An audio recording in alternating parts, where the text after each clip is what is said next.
Bueno, pues muy buenos días tengan todos ustedes. Estamos el día de hoy aquí en el Seminario de Divulgación Interdisciplinario y a nombre del coordinador, el doctor Marco Ariely, les doy la más cordial bienvenida.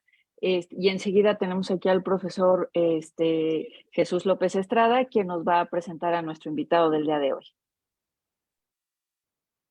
Muy bien, gracias, Claudia. Es un privilegio para mí presentar al doctor Sergio Novales. Es un doctor cirujano oncólogo, muy entusiasta. Nosotros empezamos a trabajar hace unos años con un grupo del USIM, del Laboratorio de Aplicación de las Matemáticas del Instituto en Cuernavaca. Desde un principio se mostró entusiasta y tuvimos un seminario que tuvo varias sesiones. Él participó ya en un ENUAN, el ENUAN de Zacatecas del 2018. Y es una persona muy, muy dispuesta a, a ver a la matemática como un instrumento útil para el trabajo, de entender qué es el cáncer y sobre todo cómo usarlo como un auxiliar para el manejo de pacientes. Bueno, con ustedes, el doctor Sergio Novales. Él trabaja en el Hospital de Alta Especialidad de Zapata del ISSSTE, acá en Morelos. Muchas gracias, doctor. Pues bueno, agradecer por la invitación al comité organizador, a la Escuela de Matemáticas, en este caso a la licenciatura de Matemáticas Aplicadas. Y pues bueno, pues muy emocionado por nuevamente estar aquí con ustedes.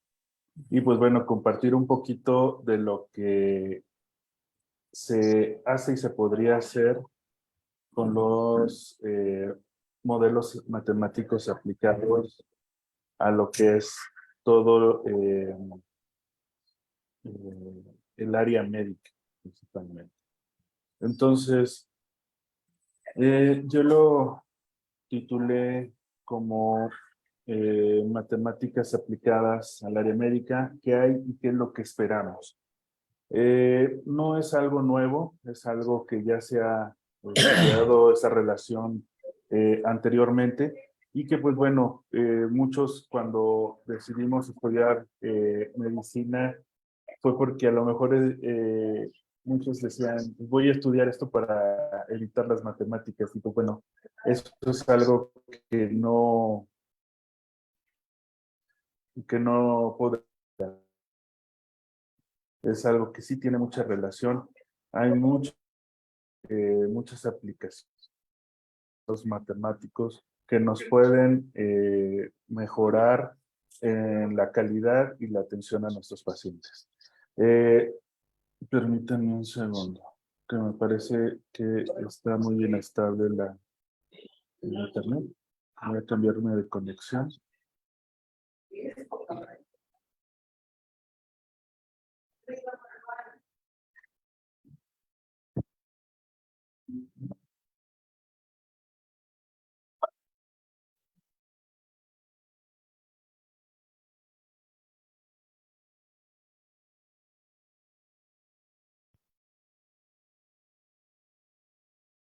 Todo esto de los modelos matemáticos aplicados, pues van a tener muchas áreas de implicación. Aquí a la derecha podemos ver uno de los carteles que se publicaron en el ENOAN del 2018 y pues bueno, son diferentes modelos los que se pueden aterrizar en esta áreas de investigación. Podemos tener estadística médica, imagen médica, farmacología, la aplicación de las mismas en esa área, investigación en área genética, predicción y pronósticos en algunas enfermedades. También la optimización de recursos, la optimización de todos estos elementos que nos van a ayudar a darle una adecuada atención a nuestros pacientes. También el análisis de datos, lo cual va a empujar mucho a lo que es el área de epidemiología, el conocer cómo se comportan las enfermedades y poder dar un pronóstico y una selección de un mejor tratamiento a los pacientes.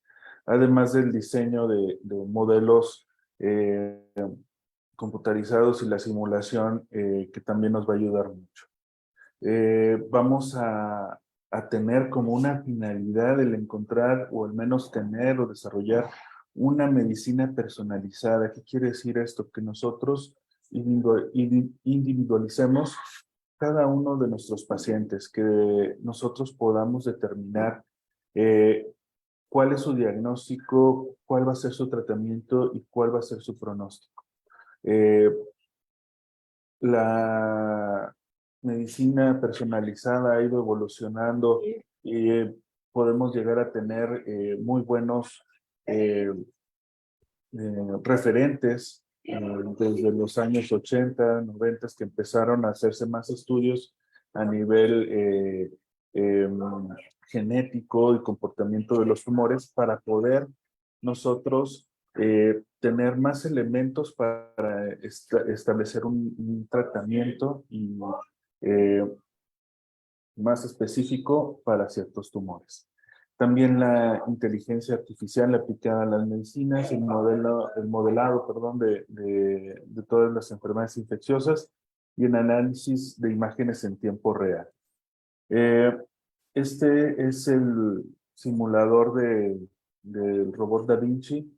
Este es una de las pruebas que yo realicé en un congreso de cirugía de mínima invasión y robótica. Ahí en la pantalla podemos ver una proyección 2D, pero a nivel de robot nosotros vemos una proyección 3D y el equipo hace los mismos movimientos o al menos reproduce lo que el robot realizaría. Ahí el ejercicio es cada color colocarlo en uno de los elementos o de los que están ahí, de los picos, y que esto lo hagamos sin presionar lo demás y sin chocar. Entonces, nosotros, al tener una proyección 3D en la consola, pues podemos visualizar como si estuviéramos directamente ahí adentro en el paciente.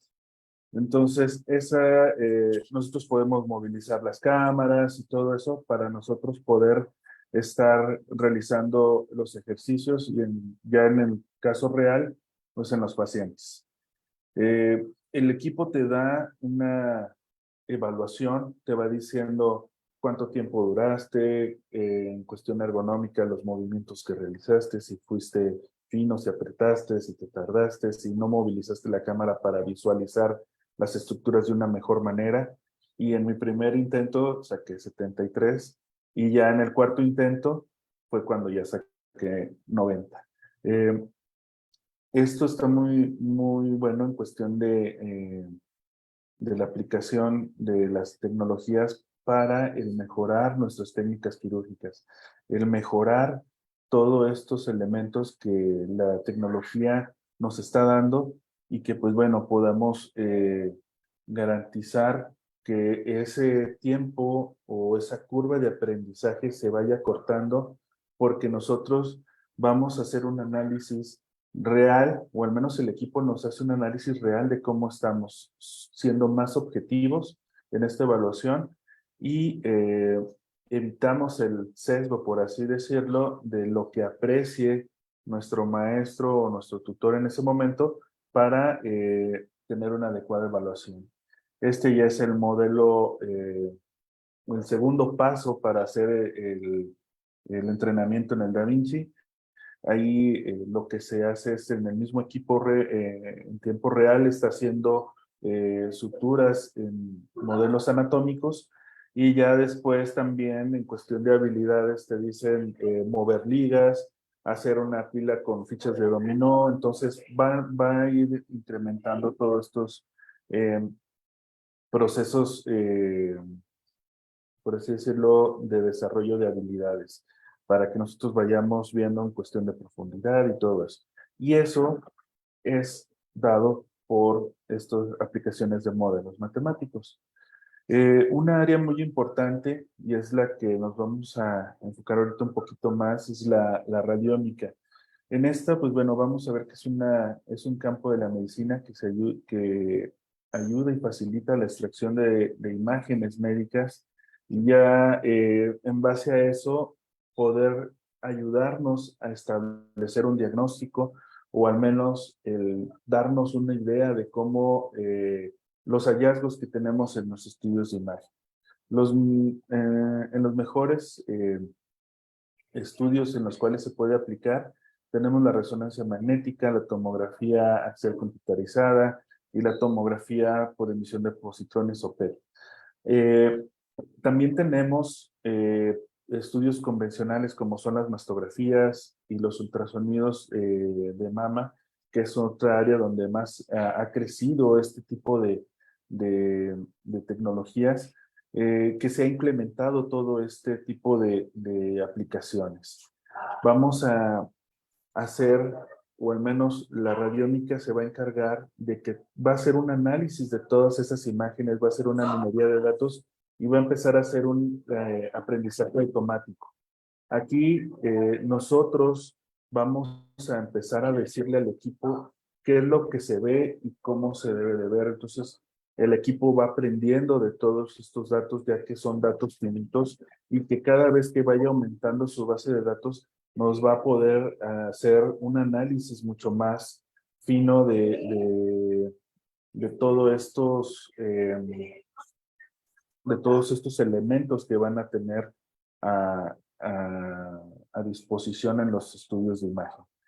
Vamos a hacer, o al menos tiene como finalidad, darnos un análisis más detallado y más complejo de las imágenes que nosotros observamos y hacernos una revisión más completa de las características de la lesión, sus bordes, la textura que va a tener, dureza, sus relaciones con los tejidos que se encuentran alrededor, y también nos van a servir para evaluar las respuestas a los tratamientos, en este caso las quimioterapias. Vamos a hacer que todos estos estudios de imagen, la finalidad, o al menos donde se puede aprovechar más, es utilizando imágenes de alta resolución. Y aquí vamos a hacer unos algoritmos de aprendizajes automáticos y además de estadísticos. Y todo esto va a ser, entre más variables nosotros utilicemos para alimentar la información de los equipos, es mucho mejor. Entonces, todos estos elementos nos van a proporcionar una caracterización de las imágenes y de estas nos van a decir si una lesión es sospechosa o no, por ejemplo, de malignidad, que es lo que nosotros utilizamos escalas para ver ciertas características como son el tamaño, la forma, texturas, la intensidad, la composición de todos estos, vascularidad, nosotros le llamamos a una parte del estudio, por ejemplo, del ultrasonido, la elastografía, en el cual te dice si una lesión es más dura comparada con el tejido que la rodea.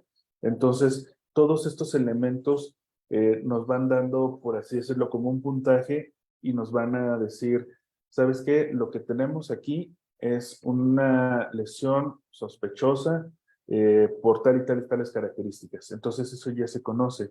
Lo que se busca con hacer la radiómica, y más adelante vamos a mencionar qué es la radiogenómica, es establecer con una imagen ya un diagnóstico y más allá de eso, un pronóstico y cuáles van a ser las mejores opciones de tratamiento y cómo le va a ir a estos pacientes con ese tratamiento. Entonces, en aplicaciones en oncología, la finalidad de esto es de que nosotros sepamos cuáles son todas estas características del tumor en cuestión de agresividad, invade otras estructuras, es un crecimiento acelerado, es un crecimiento lento, todos esos elementos que nos van a dar un mejor pronóstico o al menos nos va a decir si esta lesión tiene una mayor probabilidad de desarrollar enfermedad metastásica temprana o tardía y cuál va a ser el mejor elemento que nosotros podemos ofrecerle a esos pacientes, el mejor tratamiento y que esto nos ayude a tener una adecuada respuesta en cuestión del control de la enfermedad. Existen muchas enfermedades oncológicas en las cuales se ha estudiado, principalmente cáncer de mama y de pulmón, pero también tenemos otras enfermedades como el cáncer de próstata, colon y tumores de cabeza y cuello. Uno de los estudios que vamos a revisar adelante, o al menos en cuestión de imágenes, va a ser la respuesta a los tratamientos de quimioterapia neoadyuvante. ¿Qué significa eso? Los tratamientos neoadyuvantes son aquellos que se dan previo al tratamiento radical. En este caso es la cirugía, el tratamiento radical. Entonces nosotros damos una quimioterapia previa al tratamiento quirúrgico en base a elementos, por ejemplo, tamaño tumoral, inmunohistoquímica. Quiere decir esto, si expresa o no una proteína en la superficie de las células tumorales que le brindan o le dan una mayor capacidad de enfermedad metastásica, una mayor agresividad. El no expresar nada, no expresar esa proteína, no expresar receptores hormonales, entonces eso hace que un tumor sea más agresivo. Entonces, esos elementos a nosotros nos sirven para determinar si un paciente va a un tratamiento de quimioterapia neoadyuvante, y eso con la finalidad de disminuir enfermedad metastásica y luego ya hacer un tratamiento quirúrgico. Nosotros, por ejemplo, valoramos esos elementos, se determina que la paciente va a un tratamiento de quimioterapia neoadyuvante y posteriormente se hace un tratamiento quirúrgico. Cuando nosotros vemos, o al menos damos un tratamiento neoadyuvante, podemos ver 4 tipos de respuestas. La primera, y la que todos queremos, es de que el tumor desaparezca por completo, que solamente quede una cicatriz en esa área y posteriormente dar un tratamiento quirúrgico para consolidar ese tratamiento. Lo segundo, que es también muy común que suceda, va a ser que la lesión responda de manera parcial. ¿Qué quiere decir eso? Que si teníamos un tumor de 5 centímetros, va a quedar un tumor de 1 centímetro o de 2, por poner un ejemplo. O que no haya respuesta, que el tumor medía 3 centímetros y al final del tratamiento sigue midiendo los 3 centímetros. Y lo que nadie quiere es de que empecemos con una lesión de 4 centímetros y a la segunda o tercera sesión de quimioterapia la lesión aumente de tamaño, tengamos enfermedad ganglionar o documentemos enfermedad a distancia. Entonces, esos son los elementos que nosotros vamos a ir visualizando con este tipo de estudios. No nada más en oncología, sino también en neurología, como otras de las especialidades de la medicina que se aplica a la radiodiómica. Aquí la neurología nos va a establecer 3 principales enfermedades, como es el Alzheimer, la esclerosis múltiple y los glioblastomas. Los glioblastomas son tumores cerebrales. La esclerosis múltiple es una degeneración de las vainas nerviosas, de las células nerviosas, y el Alzheimer es también una lesión neuronal que va a ir deteriorando la calidad de vida de los pacientes. Todo esto busca que nosotros encontremos una alteración de manera temprana que podamos empezar a tratar, ya que la gran mayoría, por no decir todas las enfermedades neurológicas crónico-degenerativas, van a terminar estableciéndose. Muchas de ellas no tienen una cura. Lo que se da de tratamientos es para ir frenando la enfermedad. Entonces no tenemos eh, eh, forma de curar ese tipo de enfermedades, pero sí podemos influir en un diagnóstico temprano para dar una mejor opción de tratamiento y que ésta empiece a frenar esta enfermedad, y si el paciente iba a deteriorarse a los 5 años, podamos, no sé, extender la enfermedad a 15, 20 años más. Es algo similar con lo que sucede con los pacientes diabéticos. Actualmente se hace una prueba de dextrosis, un exámenes en sangre, en el cual determina sus niveles de glucosa. Te dicen, ¿sabes qué? Tienes factores de riesgo para desarrollar una diabetes, o ya eres una persona diabética por tus niveles tan altos, empieza a dar un tratamiento. Entonces, desde ahí ya empezamos a dar un tratamiento temprano, a diferencia de que nos dábamos cuenta cuando empezábamos a tener ya un deterioro renal, deterioro a nivel circulatorio, Entonces, aquí ya empezamos a ver la enfermedad cuando ya presentábamos complicaciones. Entonces, todos estos estudios tienen esa finalidad, detectarlos de manera temprana para evitar un deterioro. Entonces, con los PETs, resonancias magnéticas, nosotros podemos hacer la detección en un paciente que está en una fase preclínica. ¿Qué quiere decir eso? Que aún no tiene síntomas, pero sí tiene esa probabilidad mayor de desarrollar un Alzheimer que el paciente que no presenta esos datos radiológicos. Entonces, ahí nosotros podemos actuar y empezar a hacer una intervención en cuestión de terapéutica para evitar llegar a una enfermedad ya avanzada o una demencia por Alzheimer. También cuando ya empezamos a tener algunos síntomas, hacer este tipo de estudios nos va a ayudar a tener ciertos elementos para decir, ¿sabes qué? Si es un Alzheimer y está en una etapa inicial, podemos empezar a dar estos tratamientos para ir frenando la enfermedad. O ya está establecido, vamos a dar los tratamientos para que no se deterioren más los pacientes. En cardiología es otra de las áreas en las cuales se aplica mucho la radiómica, y aquí vamos a analizar tres principales puntos, que es la enfermedad coronaria, la aterosclerosis y la insuficiencia cardíaca. Aquí es evaluar los estudios de imagen, ver las características de las lesiones o de los cambios fisiológicos adaptativos que se van dando en las estructuras, y ahí empezar a nosotros actuar y determinar si está habiendo una respuesta al tratamiento o no. En la primera imagen a su izquierda, podemos ver en la parte superior uno de los vasos que nosotros tenemos previo al tratamiento.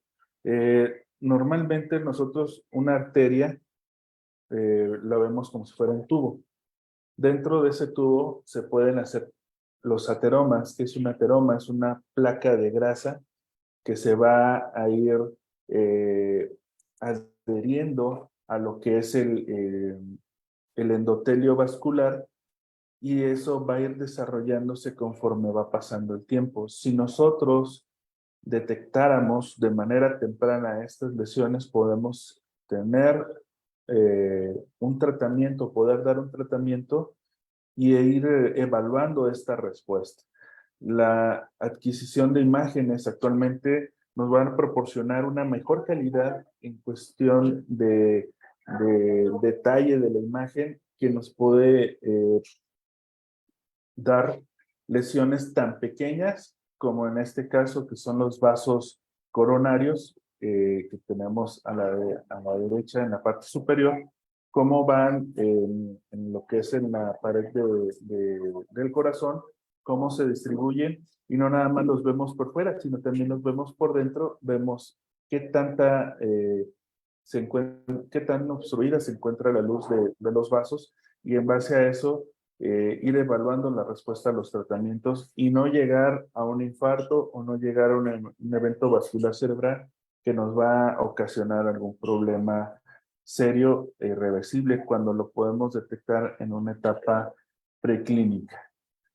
También es algo que actualmente utilizamos, que es el CAT, que es la detección asistida por computadora, el cual se utiliza como un segundo lector o un segundo revisor de los estudios de imagen, lo cual ayuda a aumentar la sensibilidad y disminuir la especificidad de los estudios de la mama principalmente.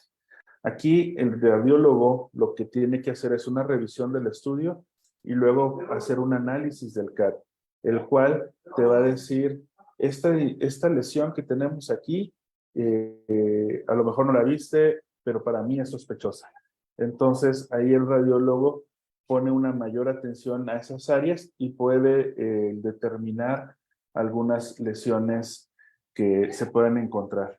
Estos equipos no son como en las películas de santo, muy sofisticados, sino que son equipos muy sencillos, en los cuales pues es prácticamente varios monitores, 2 CPUs, y que son prácticamente el tamaño de computadoras como las que actualmente tenemos en casa. Este tipo de análisis, el CAD, se empezó a utilizar, o al menos se empezó a publicar en los años 90, empezaron a salir los primeros artículos en los cuales empezaron a determinar cuáles eran las lesiones sospechosas, hacer una segmentación más precisa de las imágenes y hacer una caracterización de las mismas. En ellos, pues bueno, vamos a ver que la sensibilidad y la especificidad aumentó ligeramente en cuestión de en los estudios en los cuales no se aplicaba. Estos son los equipos. El que está a la izquierda es el equipo que tenemos aquí en el Hospital Centenario de la Revolución. Es así como lo estamos viendo, así es como se analiza. El equipo, como les mencionaba anteriormente, tiene un software, que es el CAD, el cual tiene cierta información que nos va a ir ayudando a identificar lesiones sospechosas que probablemente se nos pasaron por alto porque son lesiones muy pequeñas o que no alcanzamos a visualizar adecuadamente. Para aplicar este tipo de análisis, se utilizan estudios mastográficos digitales.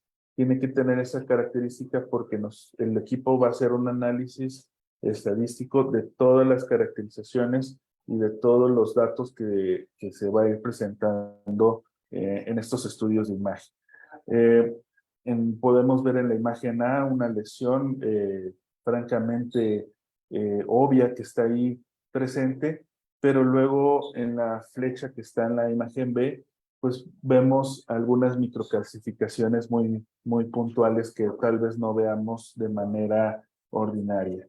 Aquí, de igual manera, podemos ver una lesión que es evidente, pero podemos también tener otras imágenes muy pequeñitas, que esas son las que van a estar asociadas a lesiones preinvasivas, como es el carcinoma ductal in situ. Estas microcalcificaciones nosotros podemos ver en un estudio de imagen, una mastografía, este puntilleo que nosotros le llamamos microcalcificaciones en granos de sal, las cuales son agrupadas, son muy pequeñas, son finitas, y estas nos van a aumentar la sospecha de que nosotros tenemos una lesión sospechosa de cáncer ahí. La radiogenómica es una disciplina emergente, la cual va a mezclar la radiómica con la genética. Y aquí va a haber una interacción de todos los factores o elementos genéticos que vamos a tener presentes en cada una de las lesiones, los epigenéticos y los ambientales, y todas esas variables las van a juntar junto con los estudios de imagen y las características clínicas de las pacientes, y eso nos va a ayudar a conocer un poquito mejor la biología del cáncer y tomar mejores decisiones terapéuticas.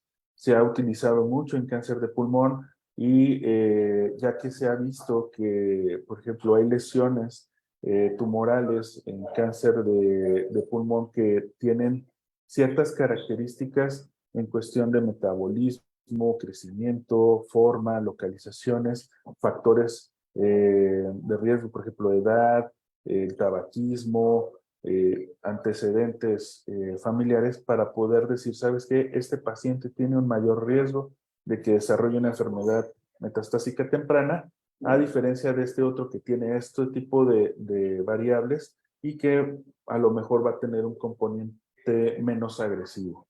De igual manera, con el cáncer de mama, con la inmunohistoquímica podemos determinar, por ejemplo, receptores hormonales, receptores de estrógeno, de progesterona, HER2, el Ki-67, los cuales nos van a ayudar a categorizar mejor a estos tumores y poder decir, ¿sabes qué? A este tumor que es un luminal A, porque tiene receptores hormonales positivos, HER2 negativo, y Ki-67 menos del 20%, nos va a ir mejor que en aquel paciente que tiene un triple negativo, o sea, que no expresa receptores hormonales ni HER2, o un HER puro, que es también una lesión mucho más agresiva. Aquí es un algoritmo que expresa el Hospital Italiano en Argentina, en el cual ellos empiezan a hacer por así decirlo, un diagrama de flujo de cómo ellos hacen sus procesos de investigación y generación de este tipo de procesos en los cuales se identifica qué es lo que necesitamos en cuestión de la clínica, definir todas las variables y posteriormente hacer los estudios de imagen, las adquisiciones de las mismas y luego hacer todos los análisis que se requieren de esas imágenes.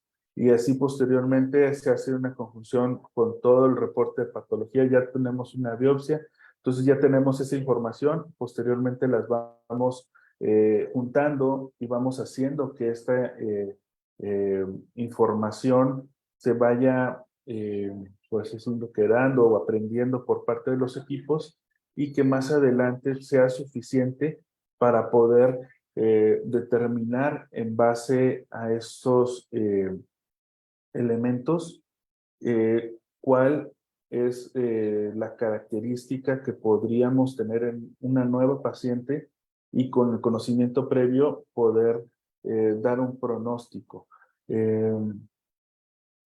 Es como cuando llevamos lógica, teníamos los razonamientos deductivos y los inductivos. Los razonamientos deductivos, si recuerdan, era de lo general a lo particular. Entonces, con esto se busca tener varios elementos y poder determinar algún tipo de enfermedad que se tiene en estas pacientes. En estos tenemos unas imágenes por PET, el cual hace primero una adquisición tomográfica y podemos ver en lo que sería la adquisición y la segmentación. ¿Qué es la segmentación? El delineado de nuestra lesión sospechosa. Y aquí tenemos en lo que es el paladar blando y en la amígdala. Vemos cómo se hace el modelado de la lesión para ver tanto contornos como el volumen, ver la textura, lo que les mencionaba, si es un tejido blando o es un tejido más duro comparado con el tejido que está alrededor, y el FDG, que es uno de los elementos que nosotros utilizamos en los estudios de PET, el cual es un cloro de desoxiglucosa que nos va a ayudar a que un fármaco marcado con un medio radioactivo lo podamos detectar con estos estudios en el sitio donde haya un mayor consumo de glucosa, que esa es la finalidad de un PET. ¿Dónde va a haber un mayor consumo de glucosa? Si estamos buscando un tumor, obviamente el tumor va a haber un mayor consumo de glucosa y ese va a brillar. Entonces, ahí nosotros podemos determinar que ese consumo de glucosa normal puede ser una enfermedad neoplásica, un cáncer. Entonces, todos estos elementos nos van a ayudar junto con el desarrollo de esta base de datos y de todos los elementos y variables, poder decir, ¿sabes qué? Estas son las características radiológicas, estas son las características clínicas, estas son las características genéticas, y juntar toda esta información y poder hacer un estudio. Aquí vamos a hacer toda la adquisición de las imágenes, vamos a hacer un análisis de las características que presentan las lesiones, se va a ver las medidas, los contornos, la morfología, y posteriormente se van a ir haciendo la aclaración o al menos el hacer más nítidas estas imágenes y el establecer diferentes elementos para posteriormente crear un modelo de diagnóstico en el cual aquí los mencionan como los omics, que es la genómica, de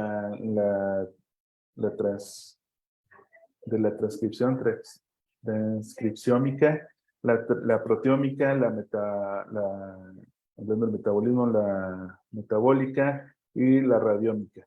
Entonces, todos estos elementos se van a juntar en un modelo estadístico, un modelo de pronóstico, lo cual nos va a ayudar tanto a establecer un diagnóstico como predecir cómo le ver a los pacientes y cómo van a responder a los tratamientos. Y esto, pues bueno, tiene que ir evolucionando tanto en la evaluación como en el estudio de las hipótesis. Aquí esta es una resonancia en la cual también vemos una lesión, vemos las características que tiene, su relación con el entorno y todos los elementos que nosotros vamos a ir aplicando hacia la misma para que podamos tener una adecuada interpretación, o al menos desde la captura de las imágenes hasta establecer si estas lesiones son sospechosas o no. También estas características nos pueden ayudar a determinar si una lesión es sospechosa de malignidad o no. En la parte izquierda tenemos en parte superior un granuloma benigno detectado por una tomografía y un adenocarcinoma en la parte inferior. En la entropía de Heraldic hace una revisión de cuestión de los contornos de las texturas de las imágenes para poder determinar si estas lesiones que tenemos ahí presentes son sospechosas o no. Ver cómo son los bordes y en base a todos estos datos poder determinar si las lesiones que tenemos ahí presentes son sospechosas o no de malignidad.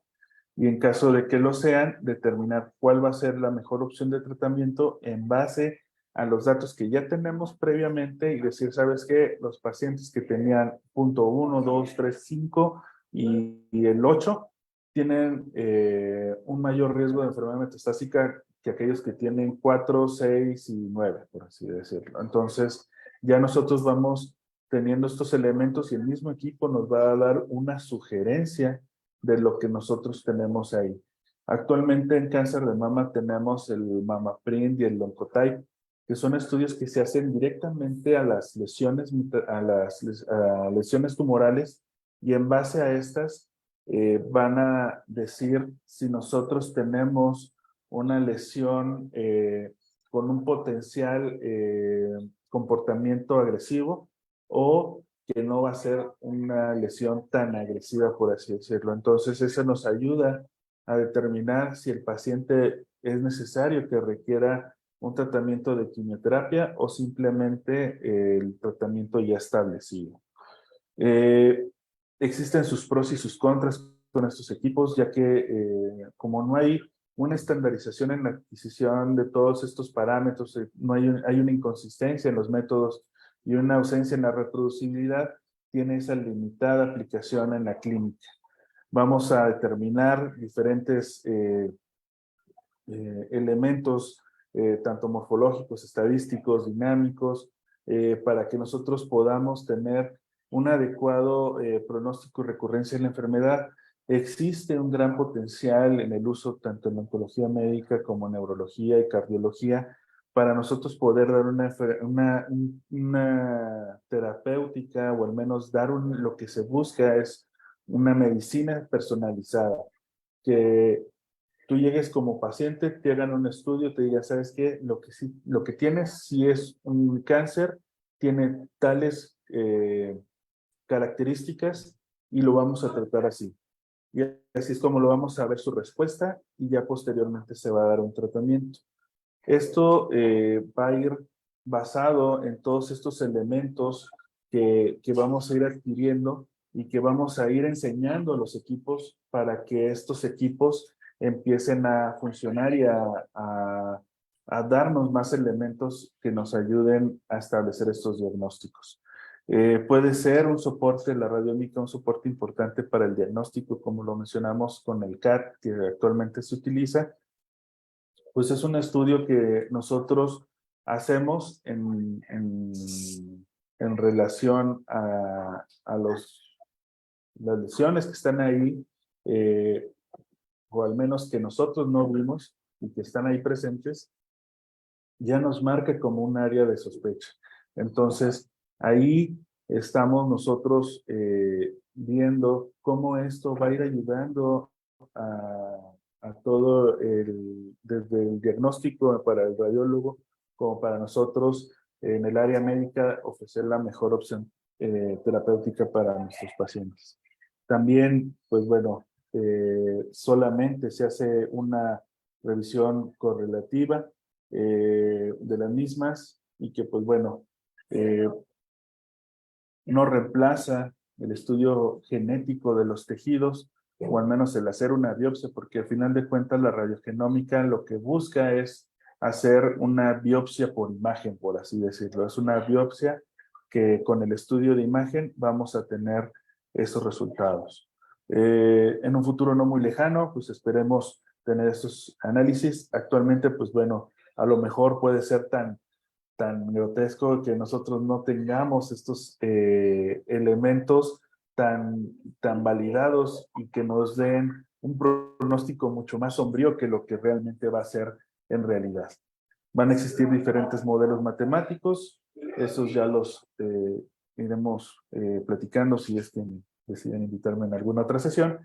Todos estos elementos, principalmente los procesos estocásticos, la cadena o procesos de Markov, que es también uno de los elementos que se han utilizado mucho en los estudios médicos, en el cual estos modelos han sido aplicados tanto a enfermedades neoplásicas como enfermedades no neoplásicas, como son insuficiencia renal, Alzheimer, diabetes mellitus.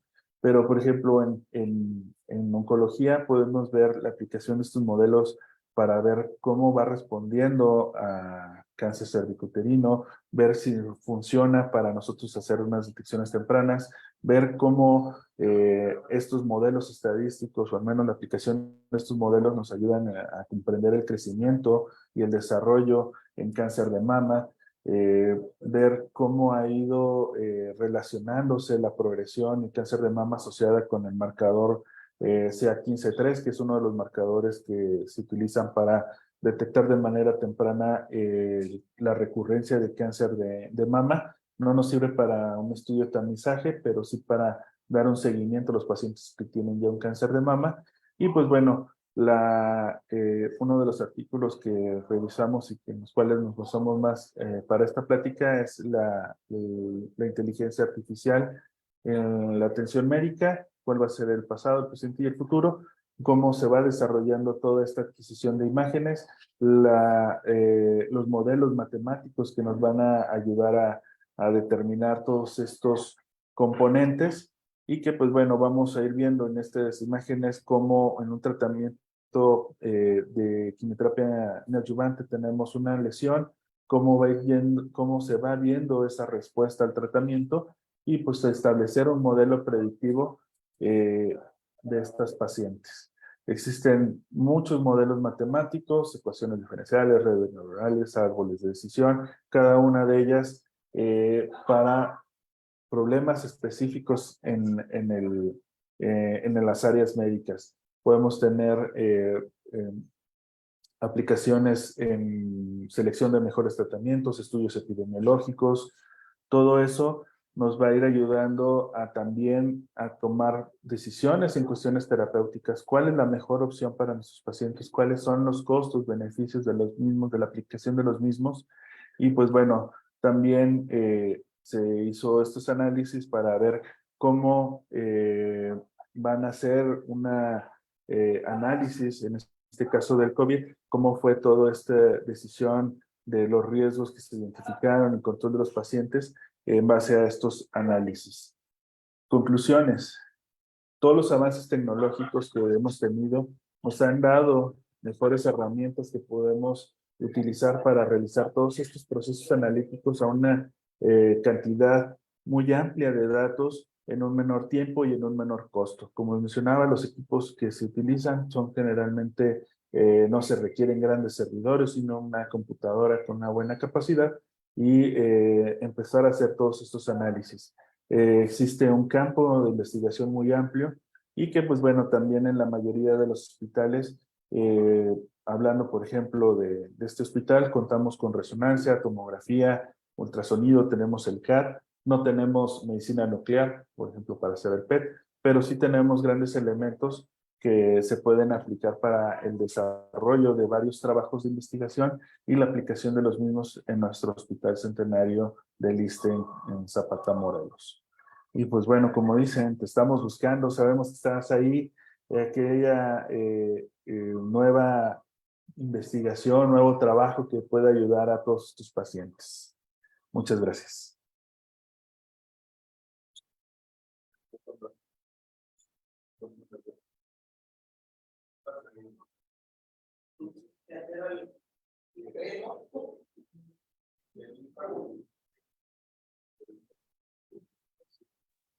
Bueno, perdón. Ah, sí. Disculpen por extenderme un poquito, pero cuando uno se apasiona con lo que le gusta, híjole, se le va Muy bien, como agua. Y aquí tengo mi cronómetro y todo, pero está bien, muy bien. ¿Hay preguntas? Claudia. Tenemos una pregunta. Si quieren acercarse al micrófono.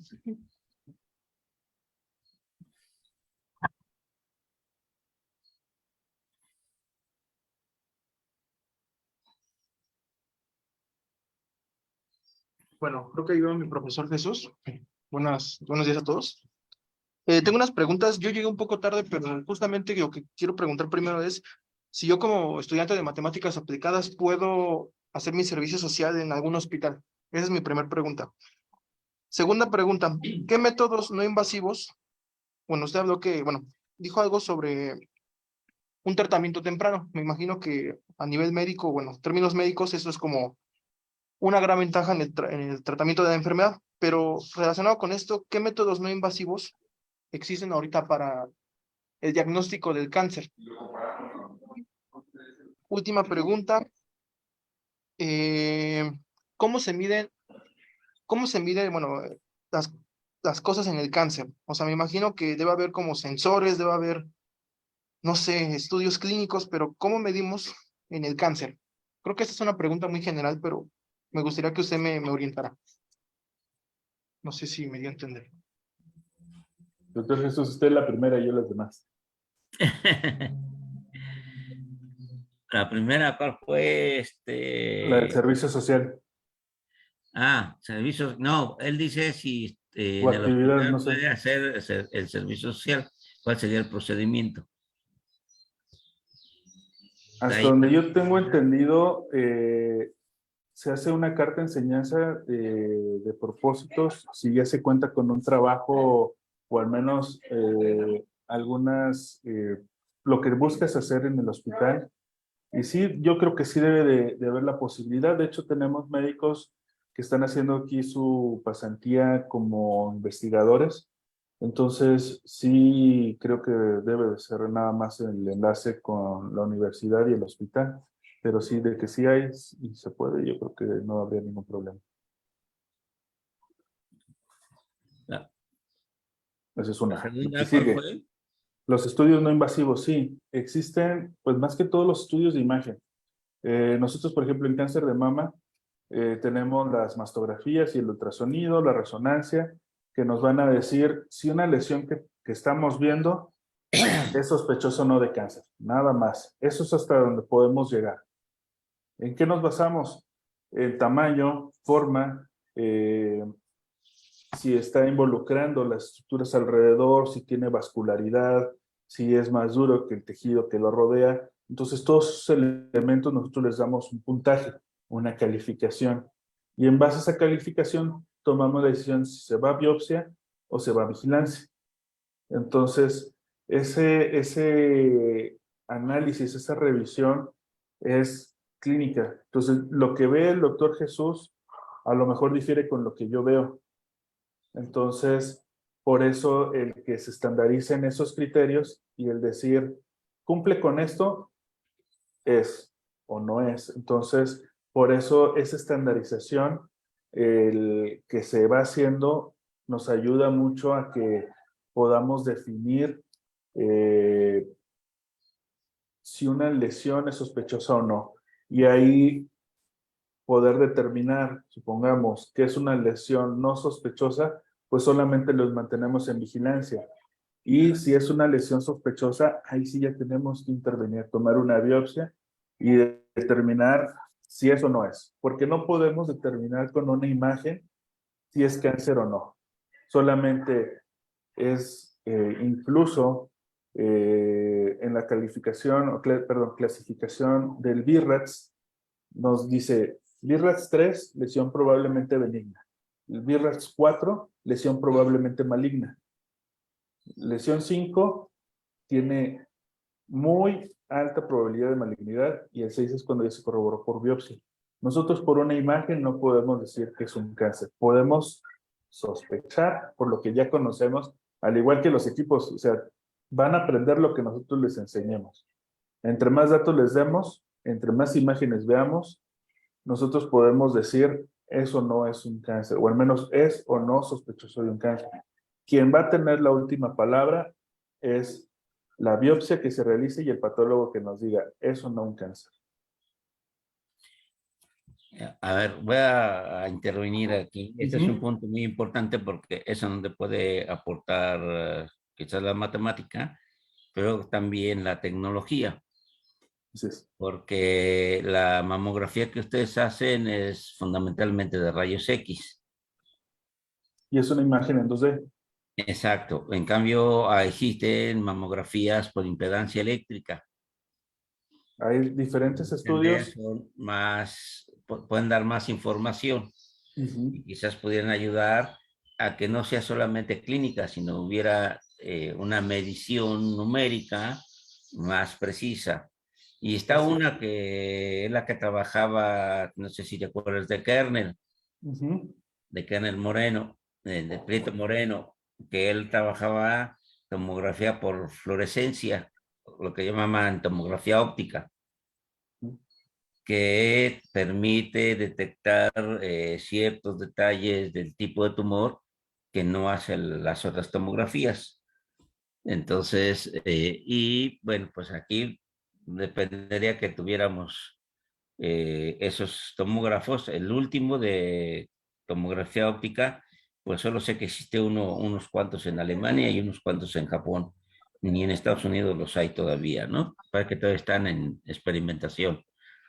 Pero hay, o sea, la matemática también puede mejorar en ayudar a que no quede en manos nada más de la clínica, sino con medidas más precisas, pero también va a depender de los recursos técnicos que dispongas. Así es, y de hecho, como lo mencionaba en el del Hospital Italiano en Argentina, ellos te dicen, ¿sabes qué? Yo tengo esta problemática.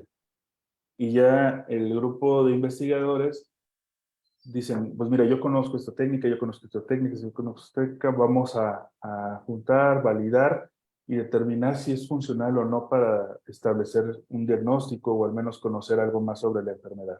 Entonces, son elementos que nos funcionan y que pues si nosotros a lo mejor se aplican para otras cosas, pero se puede o se conoce la aplicación de los mismos, pues adelante. Igual sí nos funciona. Y algo más, doctor. La tercera pregunta, ¿cuál era? Perdón. Wisil. ¿Usted nos puede responder, hacer la pregunta nuevamente, por favor? Sí. ¿Cómo se mide en el cáncer? Híjole, ahí es más complejo. ¿A qué te refieres a medir? Porque yo te puedo decir, mide 2-3 centímetros. O te puedo decir el número de mitosis. ¿Qué significa eso? El número de células que se van replicando. Entonces, hay elementos que te pueden decir, tanto por inmunohistoquímica, como lo mencionábamos, del Ki-67, el HER2, que le van a dar una mayor agresividad a los tumores, el grado de diferenciación celular en el cual hay microtúbulos, mitosis, células anormales, la morfología de las células. Entonces eso también nos sirve como medición y decir, ¿sabes qué? Este tumor es de alto grado. ¿A qué me refiero alto grado? A que nosotros dividimos a los tumores de bajo grado, moderado grado y alto grado en cuestión de crecimiento celular. Entonces, los de bajo grado tienen un componente menos agresivo, a diferencia de los de alto grado, que tienen un componente de mayor crecimiento, mayor desarrollo de enfermedad de distancia. Otro de los elementos que también medimos es necrosis tumoral. ¿Qué es la necrosis? Es el tejido muerto. Hay veces que nosotros vemos gran necrosis en las biopsias o en el tejido, en el tumor tal cual, y eso nos dice que es más agresivo. ¿Por qué? Porque el tumor crece tan rápido que no te da los elementos para poder brindarle la nutrición, o sea, no tiene esos vasos que lo nutran, entonces está creciendo tan rápido que es insuficiente y ese tejido se está muriendo, pero está creciendo. Entonces, eso es un factor de mal pronóstico. Entonces, todos esos elementos los podemos medir y eso a lo mejor para hacer, de hecho, dentro de la radiogenómica se utiliza como de las variables para determinar si un componente es más agresivo o no. Y ver el pronóstico también de o el comportamiento de las tumoraciones. ¿Sí quedó más o menos, Doc? Sí, sí, sí. Sí, ¿Cubierta? lo que pasa, que no sé si él se refiere a Wisil a una pregunta que nos hemos hecho en la clase, sí, que Lord Kelvin, un físico de apellido Thomson original, que después pasó a Lord Kelvin, decía que no se podía presumir que algo lo conocías si no eras capaz de medirlo. Claro. De hecho, Entonces, tú todo puedes debe ser decir que algo medido y conoces. pesado, dicen. Exacto, tú Hasta la dices que algo Biblia. conoces y tú puedes medirlo y decir qué tanto, es tantito, ¿no? Exacto. Y para todos es importante el establecer un nivel de medición para realmente, como dice, conocer y ver cómo se ha estado comportando. Entonces, todos estos elementos nos sirven para ver qué tan agresivo puede ser una lesión si los vamos conociendo y se han estado desarrollando cada vez más pruebas. Una de las que, de hecho, se menciona que dentro de 40, 50 años a lo mejor ya no va a existir la cirugía oncológica, que uno va a llegar a un hospital, a hacerte una prueba de sangre, te dicen tienes ADN tumoral circulante, corresponde a un cáncer de colon y te vamos a hacer estudios. Te hacen los estudios, no hay una lesión evidente, a lo mejor hay pequeños grupos celulares en el colon, pero no hay un tumor como tal manifiesto. A lo mejor podemos tener una lesión de 1 milímetro, 2 milímetros, pero ya tenemos ADN tumoral circulante. Entonces, desde ahí ya te pueden decir, ¿sabes qué? Este tumor se comporta así, así, así. Este es el tratamiento que te vamos a dar. Te dan tu quimioterapia, te dan a lo mejor radioterapia, te dan tu vigilancia y te toman una nueva muestra y te dicen, ¿sabes qué? Ya no tienes ADN tumoral circulante. Esas pruebas actualmente se realizan para cáncer de tiroides, en los cuales ya no se pueden detectar por marcador tumoral y detectar de manera temprana, incluso antes de que se empiece a elevar el marcador tumoral, la presencia de ADN tumoral circulante nos indica que hay nuevamente actividad tumoral. Las células tumorales normalmente nuestro sistema de defensa las ataca y el ADN puede quedar, se libera hacia lo que es el torrente sanguíneo. Y ahí ese es el principio por el cual nosotros detectamos estas lesiones y podemos establecer alguna opción terapéutica, porque esa es la mejor evidencia que se tiene para hacer una detección temprana de un cáncer. Ah, eso está genial. Eso responde parcialmente a tu pregunta de técnicas no invasivas. Y el Esa es muy equipo, buena. y el equipo lo tenemos aquí en el Centenario. Ah, sí lo Tenemos el tienes. secuenciador, sí, tenemos el secuenciador de ADN. Obviamente Muy se tiene bien. que hacer las licitaciones y todo, pero el equipo está. Más que todo para los reactivos. Nada más falta quien se anime para hacer el trabajo. Muy David bien, tiene una muy bien. pregunta. ¿Alguna otra pregunta? David Mesa tiene una pregunta. Gracias. Hola, buenos días a todos. Buenos días, doctor. Muchas gracias por su Buenos días. plática tan ilustrativa y tan motivadora para, pues, no sé, yo pienso que el impacto que podemos tener los matemáticos, quizás en el área médica y en el mejoramiento de la salud y de la vida, ¿no? de las personas, pues tiene un amplio espacio, ¿no? para desarrollarse. Quizás algunos nos encontramos en una línea mucho más alejada, digamos, a la producción de tecnología o a la implementación, ¿no?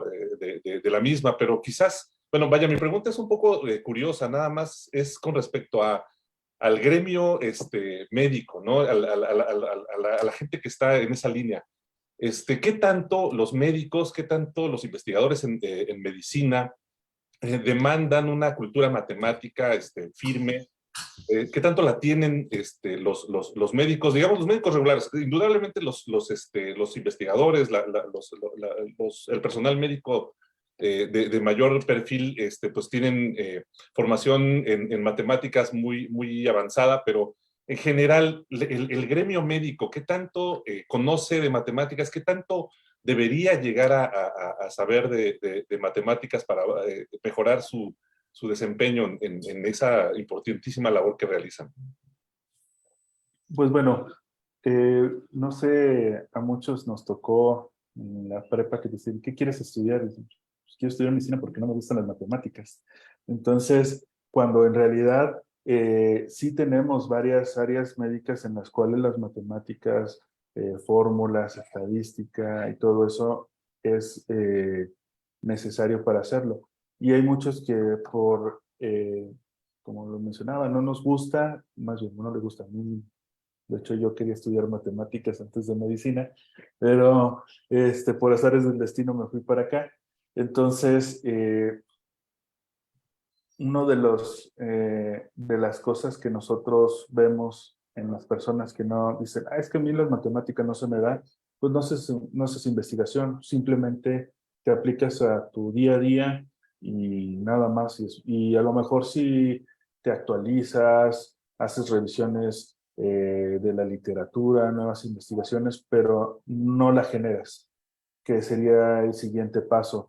Y eso es porque pues, no nos gusta, o sea, no nos queremos meter en fórmulas, en números, sacar N, en sacar probabilidades y todo ese rollo porque no es lo nuestro. Entonces, ahí el que sean muy pocos los que realmente les gusta y menos los que hacen algo en cuestión de investigación. Entonces, sí sería nosotros en la facultad llevamos investigación, estadística, epidemiología como materias individuales, pero al final de cuentas es una embarradita. Ya en lo que es la especialidad y subespecialidad y nuestro actuar es ver si nos gusta o no el realizar estas actividades. Pero básicamente el conocimiento o al menos el que varios médicos, o que yo le puedo decir de 100, ¿a cuántos les gusta? O al menos que están aquí en investigación del hospital, como a 3 son los que nos gusta y nos interesa. De todo el hospital. Claro. Eso es. Bueno, muchas gracias por su respuesta. Mira, cabe decir una cosa importante a tu pregunta, que es que en el posgrado de medicina conjunto que se da en el hospital de la Ciudad de México, está en el metro hospital precisamente, llevan 2 cursos básicos de matemáticas. Uno es de estadística y modelos estadísticos, y otro un poco de modelos dinámicos, ¿sí? Entonces, y son cursos que ya son obligatorios para los muchachos que entran ahí. El posgrado son tanto de la UNAM como del POLI. Entonces, y eso fue a iniciativa de un seminario que organizaron David Kersenovich, y Antón María Minzoni, que fue un seminario interdisciplinario en la UNAM, ¿sí? Y a partir de ahí surgieron varias iniciativas, y en particular una que cristalizó en ese posgrado es esa.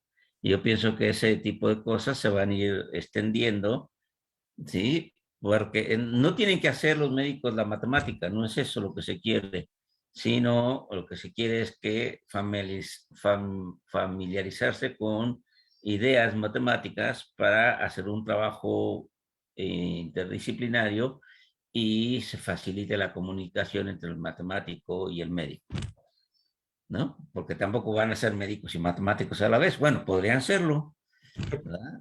Pero cada quien su campo de acción. Entonces tenemos una pregunta. Hola, buenos días, buenas tardes. Eran dos preguntas. Una es muy simple sobre las imágenes que se presentaron cuando se menciona el Alzheimer. Aparecen en colores cuando ya se desarrolló el Alzheimer. ¿Y qué significaban los colores? ¿Qué es lo que se está mostrando en esas imágenes? Esa es una. Y la otra es una analogía que no sé qué tanto sea aplicable, pensando la metástasis como una epidemia, pensando la población de células y qué tanto se va contagiando unas células a otras. Con lo del COVID se hablaba del R0. En ese sentido, es qué posibilidad de que una célula con cáncer, digamos que contagie a una que no tiene célula sana, no sé qué tanto sea aplicable esa analogía. Pero si fuera el caso, en en el caso de la epidemia, una idea era la vacunación, hacer que sea menos probable que te contagies. ¿Habría algo análogo hacia las células sanas? Una especie de sustancia que haga más difícil, menos probable la metástasis, o sea, porque se habló de la probabilidad de metástasis. Pensando esa probabilidad condicional, ¿bajo qué condiciones esa probabilidad se disminuye? Muy bien, doctor. Sí, mire, en cuestión de las imágenes que mencionábamos, están en relación al PET. El PET, como lo mencionábamos, es una tomografía por emisión de positrones y el radiofármaco que se utiliza es el FDG. Entonces, ese es un azúcar marcada con un marcador, vale la redundancia, radioactivo, el cual se va a concentrar donde haya un mayor consumo de glucosa. Aquí nosotros podemos utilizar diferentes mecanismos. Por ejemplo, en cáncer de tiroides, el tumor se alimenta no tanto de glucosa, sino de yodo. Entonces, donde nosotros veamos un mayor consumo de yodo es donde va a haber esa actividad tumoral. Entonces, a lo mejor para ciertas enfermedades vamos a utilizar ciertos marcadores y determinar dónde hay una mayor concentración de ese marcador en específico para nosotros poder determinar si existe o no la probabilidad de que se desarrolle una enfermedad. Entonces, las imágenes van en relación a un consumo mayor de glucosa o un mayor deterioro neurológico. O sea, aquí son muchas las opciones que, si se entiende la fisiopatología de base, podemos decir, ¿sabes qué? Esta enfermedad se presenta por una proteína, ¿sí? El Alzheimer es deficiencias y alteraciones en proteínas. Entonces, vamos a utilizar un fármaco o un radiofármaco que vaya específicamente hacia esa proteína, hacia a esa característica que va a tener cualquier enfermedad en específico, y nosotros la podemos detectar en base a lo que nosotros le enlazamos. Por ejemplo, puede ser ese radiofármaco que en el estudio de imagen va a hacer que brille. Entonces, nosotros podemos visualizar eso. Eso en relación a lo de las imágenes. A lo de relación de si las células se van contagiando, no.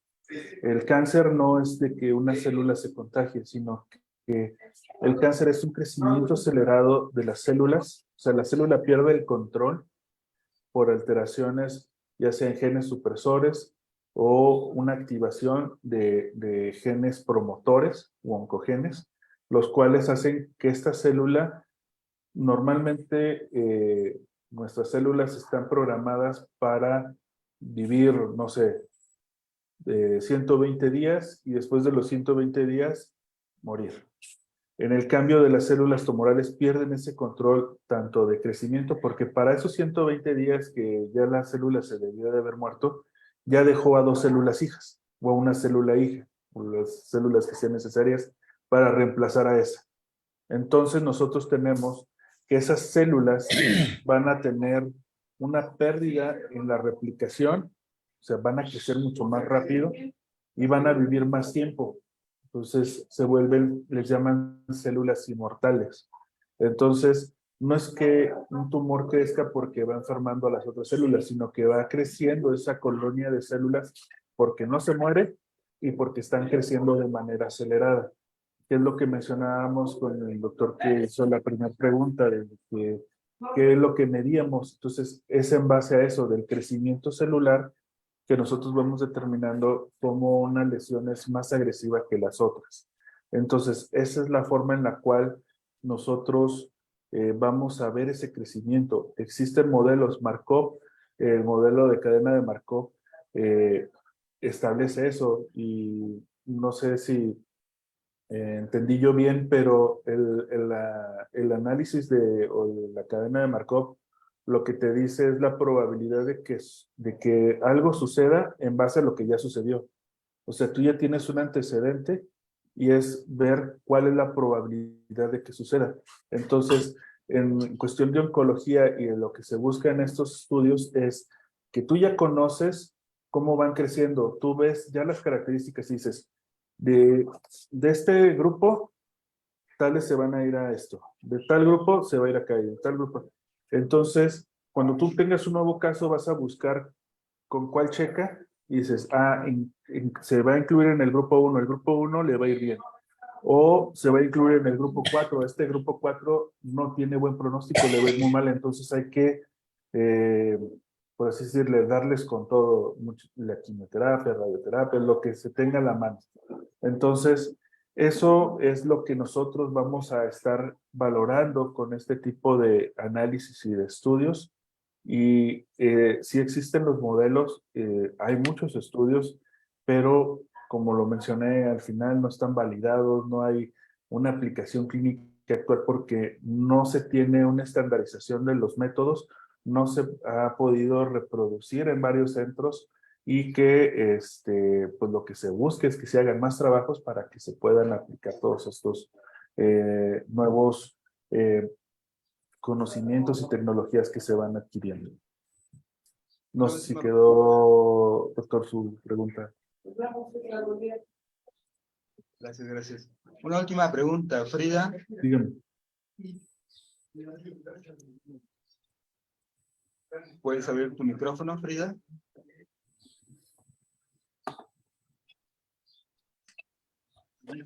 Hola, buenos días. Buenos días. Una de mis preguntas es que, hablando de la metástasis, me pongo a pensar si está más relacionado con el paciente o si hay una manera de verlo a nivel genético, con genes, proteínas, etcétera. Así es. De hecho, existen varias mutaciones muy puntuales que te dicen, por ejemplo, a lo mejor voy a hablar como cuando ustedes dan un término matemático y yo no entiendo nada, ustedes pueden igual sentir, por ejemplo, hay una mutación en cáncer de pulmón que es el PT1, el cual está muy relacionado al tabaquismo. Entonces, esa mutación genética tú la detectas y tú puedes dar un tratamiento específico para esa mutación para que tu paciente tenga una adecuada respuesta a los tratamientos y todo ese rollo. Pero si tu paciente no deja de fumar, pues no va a tener una adecuada respuesta. Entonces, el que un paciente desarrolle enfermedad metastásica es multifactorial.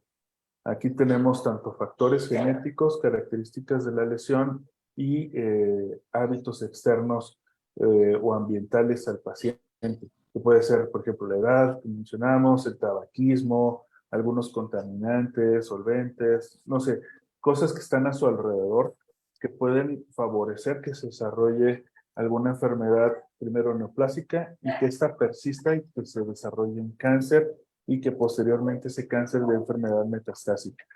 Por ejemplo, el que una mujer tenga infección por VPH de alto riesgo, que no significa que ella vaya a desarrollar un cáncer cervicuterino, sino que el que se junte con varios factores, por ejemplo, edad de contagio, carga viral, tabaquismo, obesidad, todos esos factores hacen que aumente la probabilidad de que esa infección se desarrolle en un cáncer. y que si nosotros no damos un tratamiento específico para eso, ese cáncer se salga de control o al menos exista la probabilidad de que se trate, se cure y que pueda regresar ese cáncer. Nosotros en oncología no es como en cirugía general que te operan de la vesícula o del apéndice, 2 consultas más y alta. En oncología es seguimiento de manera permanente a todos estos pacientes porque en cualquier momento puede regresar esta enfermedad. Entonces, aquí va, como mencionaba usted, enfermedades genéticas que pueden hacer aumentar la predisposición a que una paciente desarrolle un cáncer y no nada más, por ejemplo, hablando de mama, como es la mutación del BRCA1 y 2, sino que desarrolle un cáncer de ovario, que desarrolle un cáncer de endometrio, un cáncer gástrico relacionado a su enfermedad, a esa mutación que desarrolló una enfermedad como es el cáncer de mama. Entonces, el que nosotros identifiquemos esas alteraciones o al menos esas mutaciones y esos factores de riesgo nos pueden servir para establecer un pronóstico en estos pacientes. Ok, Muy muchas gracias. bien. Muchas gracias, doctor Novales. Muchas gracias.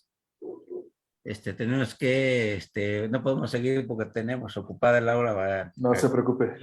Al Estuvo contrario, muy bien, muchas hubo gracias. buena discusión, que era lo que se trataba, y estaremos en contacto porque quizás se Claro va que sí. a otra sesión, ¿verdad? Sí, y podemos platicar en algo más concreto. O Exacto. sea, irnos hacia algún estudio en específico, hacia alguna área de investigación en específico y darle. Muy bien. Pues muchas gracias, doctor Novales. Muchas gracias a todos. Que tengan un bonito día. Igualmente. Hasta Hasta luego. luego.